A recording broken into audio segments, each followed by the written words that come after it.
It all started back in like 2010. I was a curatorial intern on the Smithsonian Hyperbolic Crochet Coral Reef, and that's where all of this kind of started for me, becoming, like a community-driven fiber artist. And I've done lots of fiber art projects within the DMV, with the Smithsonian and the Arlington Art Center, the Torpedo Factory, you name it. And I also show like my individual work in different galleries. This one is two giant caterpillars.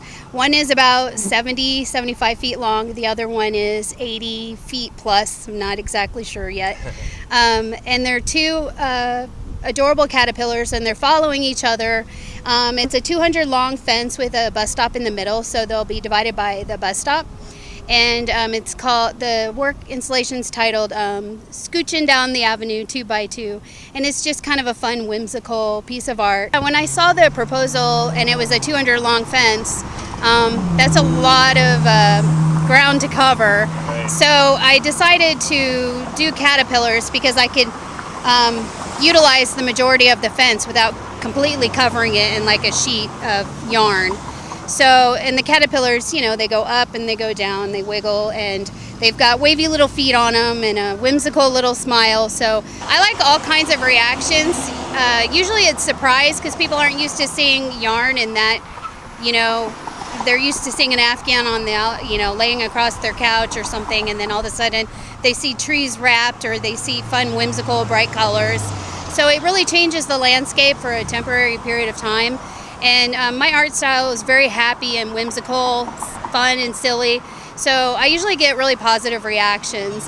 Even the ones where people are just like, "What?" I mean, it's still fun. Like, I welcome, because that means they're engaging. That means they're thinking about it. Yarn bomb's actually categorized as a graffiti art. Right. So it's kind of a street art where typically yarn bomb's done kind of under the cover of darkness, yeah. and somebody will wrap like a park bench or something without permission, but it's still kind of fun, and it's great to kind of see things pop up as a surprise. But it's starting to evolve, at least in our area, where it's more planned and organized, and it's really become a community involvement event. So although this one is a solo job, it's become a community art as well. I really try to be non-wasteful artist. Yarn is expensive, and it needs to be reused. I'm all about recycling and reuse. So usually when I design my installations, I do keep in mind what I can do with the art or the pieces afterward. So this is acrylic yarn. It's pretty much indestructible. So the way this caterpillar is designed, it has two different shapes. So it has squares and it has arches.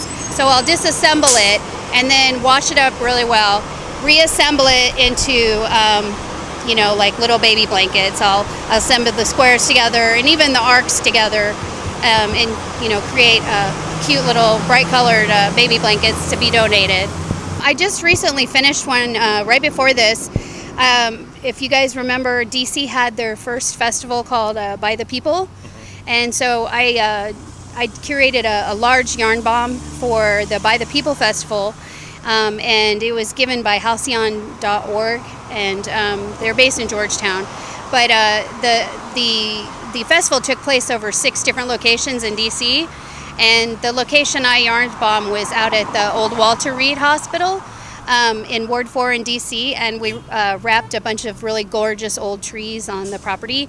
And just like this one, I'm in the process of washing those pieces up and recycle them into blankets for a homeless shelter in Ward 4.